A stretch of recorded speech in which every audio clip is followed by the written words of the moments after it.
E aí, pessoal, tudo bem? Aqui quem fala é o PEN, trazendo mais um vídeo para vocês. E hoje eu vou falar de um assunto bem importante, que é, como vocês viram no título, né, o motivo das ciências humanas não serem tão valorizadas e também as ciências sociais estão envolvidas nessa questão, né?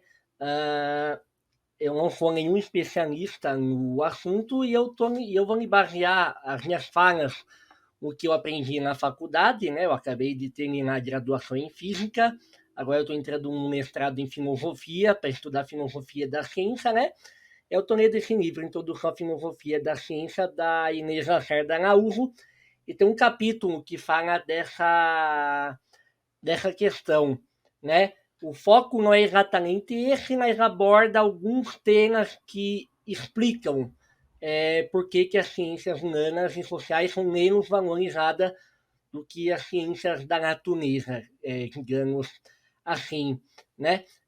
Eu não sou especialista nesse assunto, eu vou falar com parte com base no que eu vejo do meio científico e parte com as coisas que eu aprendi estudando história e filosofia da ciência, né? E eu acho que a melhor forma de trabalhar com isso é explicando tópico a tópico, linhas de pensamento que fazem essa diferença no quanto se valoriza as ciências da natureza e as outras ciências, né? É, então, para começar, a gente tem que falar um pouco sobre o empirismo.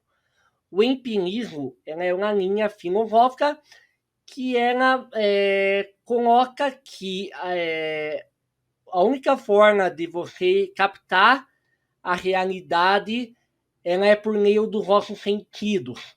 Então, você sabe que algo existe, por exemplo, quando você consegue captar por meio dos seus sentidos.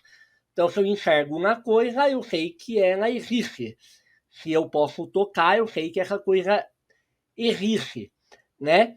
Então, o empirismo, ele é provavelmente a linha, na verdade, é uma das linhas mais tradicionais da ciência, né? Aqui na ciência moderna, ela é a principal linha porque ela vem do pensamento experimental, né? Principalmente do Galileu. Então, você comprova que a sua teoria está certa, que o seu modelo científico está certo por meio de experimentos. Fazendo experimentos, você consegue comprovar se a sua teoria está certa ou se ela está errada, né? Então, se eu estou falando da gravidade e eu prevejo que se eu soltar uma coisa com tal peso, ela vai cair no chão em tantos segundos, e aí eu aplico essa equação, dá tantos segundos, eu solto e não cai nessa velocidade, a minha equação está errada, o meu modelo não está correto, né? Então, você usa o empirismo para comprovar que uma teoria está correta. Então, se você pegar uma ciência humana ou social, né, na filosofia, você tem muitas coisas que você não pode experimentar e testar. Então, você vai criar uma teoria sobre a alma humana, não tem como você fazer testes com alma para comprovar se isso está correto, né?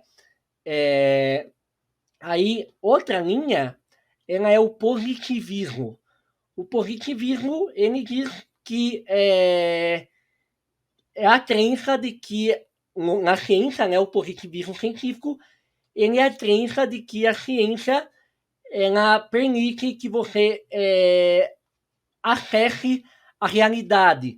Então, no positivismo, você acredita que a ciência e a razão, a lógica, né, dentro do método científico, te levam a conseguir acessar a realidade em si, né?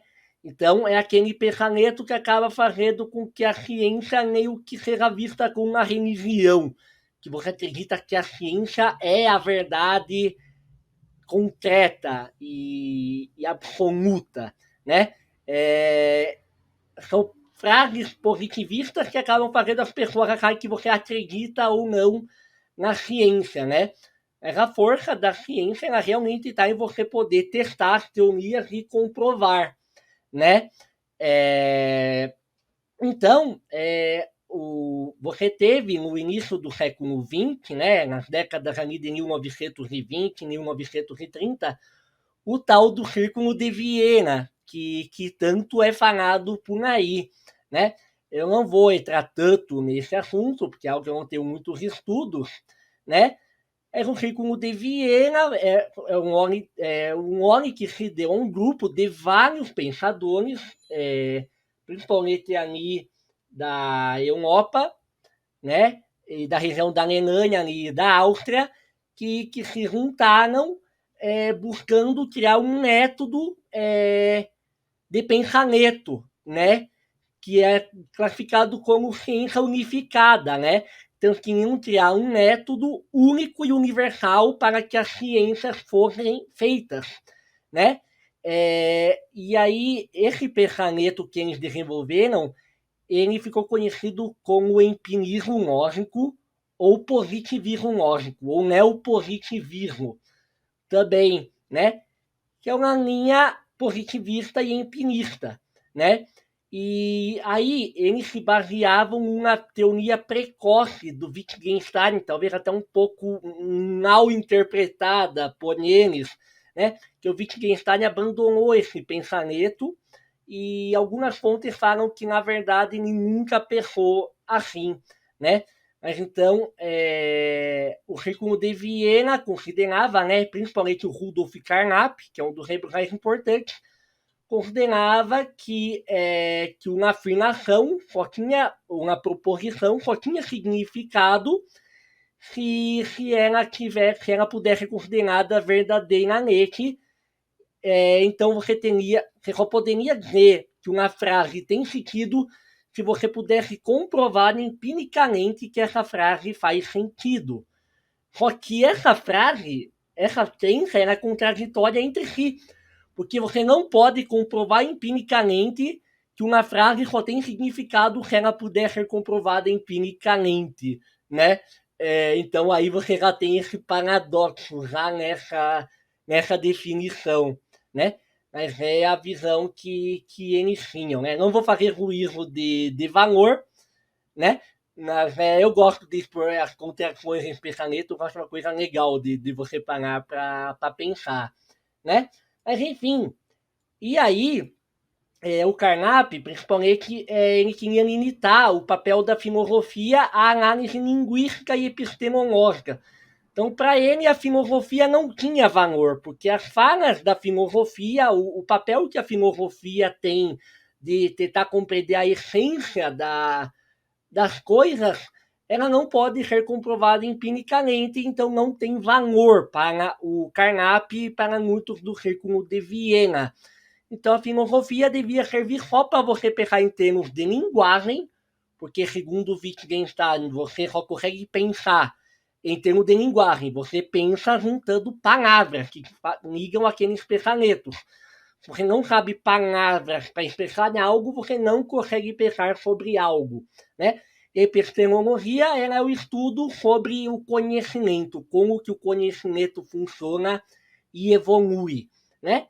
Então, para ele, a filosofia devia se preocupar com a linguística e com a epistemologia, apenas porque o resto realmente não teria valor, porque você não pode comprovar empiricamente, né?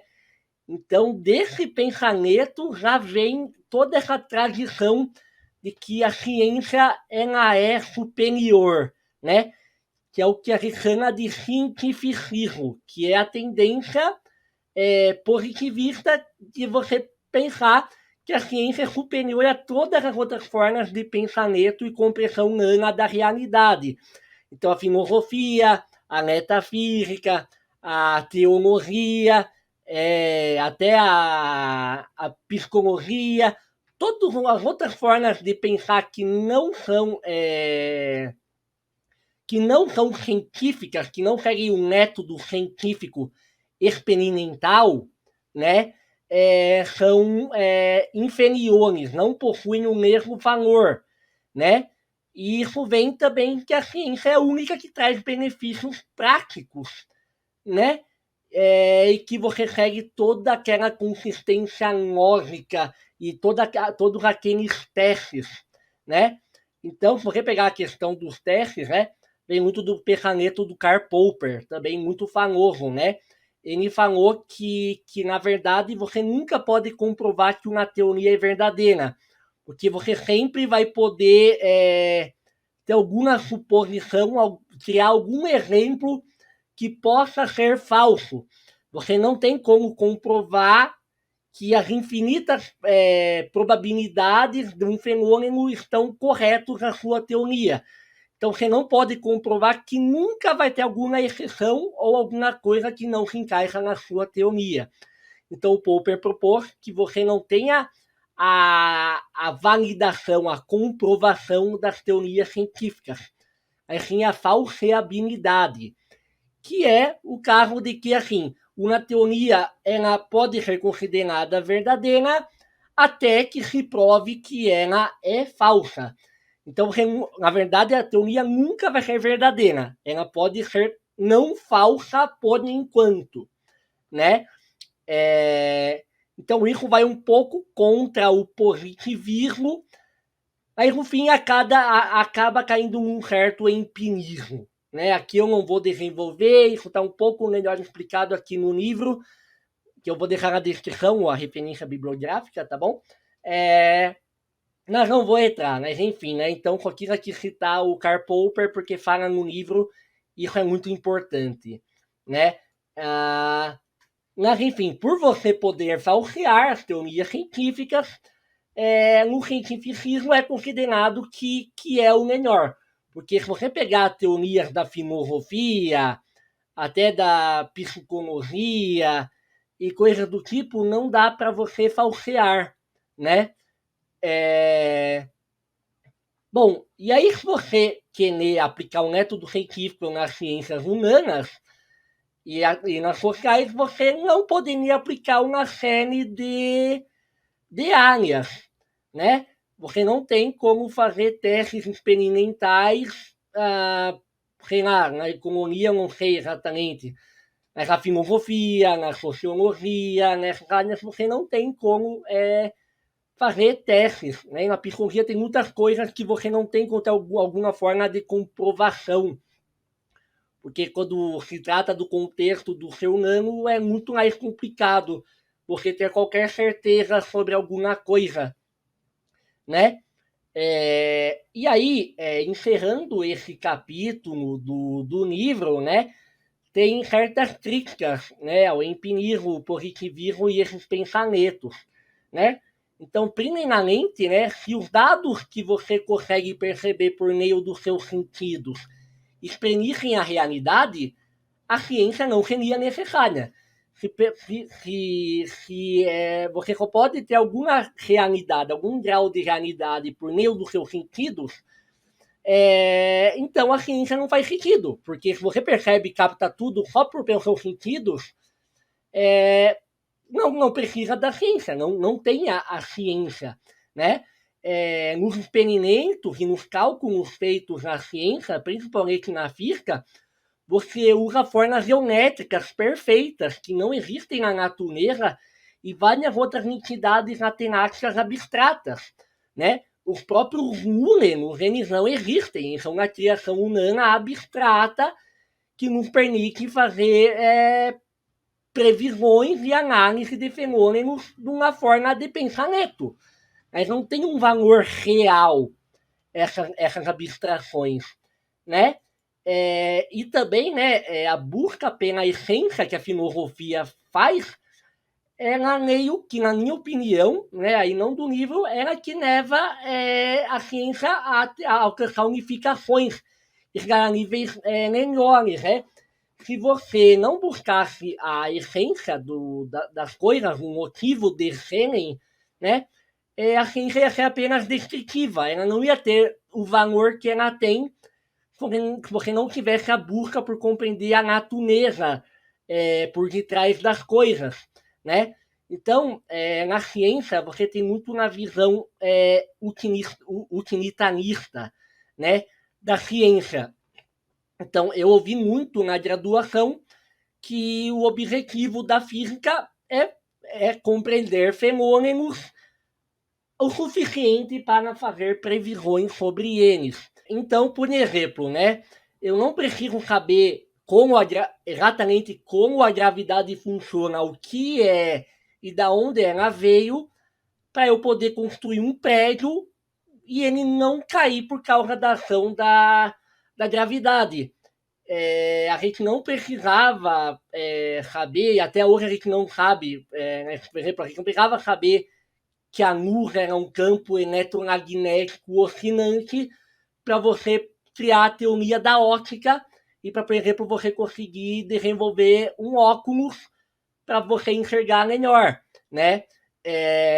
E aí por diante, você não precisa saber da natureza do fenômeno exatamente para você poder encontrar equações que o descreva e fazer previsões a respeito desse fenômeno, né? Então a astronomia, você tem os movimentos nessas elipses que seguem as leis de Kepler, de Newton e etc.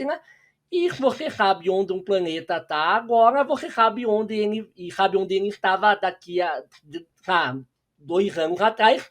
Você sabe onde ele vai estar daqui a 15 anos, se você quiser, né? E para isso você não precisa nem saber muito sobre o planeta. É só você observar a órbita dele.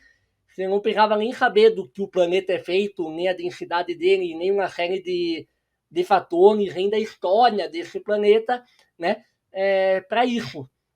Então, e aí justamente isso entra na parte que deu polêmica, né? Agora no governo Bolsonaro, de meio que um boicote às ciências humanas e sociais, onde se fala explicitamente que a filosofia, a sociologia não servem para nada, até que estudar história não serve para nada, né? Tem até essa subvalorização da história, né? Que eu acabei não citando antes, sendo que a história é importantíssima, né? Assim, eu não preciso ver o motivo disso, né? Mas então você tem essa questão do utilitarismo, né? Porque o médico ele vai curar o paciente que está doente, o filósofo não vai criar uma vacina, né? Vai ser ali talvez um biomédico, não sei exatamente, vão ser cientistas que vão desenvolver a vacina, né? Vão ser os engenheiros que vão construir prédios e pontes e tecnologias, né? Os cientistas que vão acabar, físicos, por exemplo, vão criar e garantir o funcionamento de máquinas que fazem diagnósticos médicos, né? Então, em termos práticos e econômicos, né, a ação dos filósofos, linguistas, dos historiadores, sociólogos, não tem um valor direto na visão do governo, por exemplo, né, que levantou uma grande polêmica.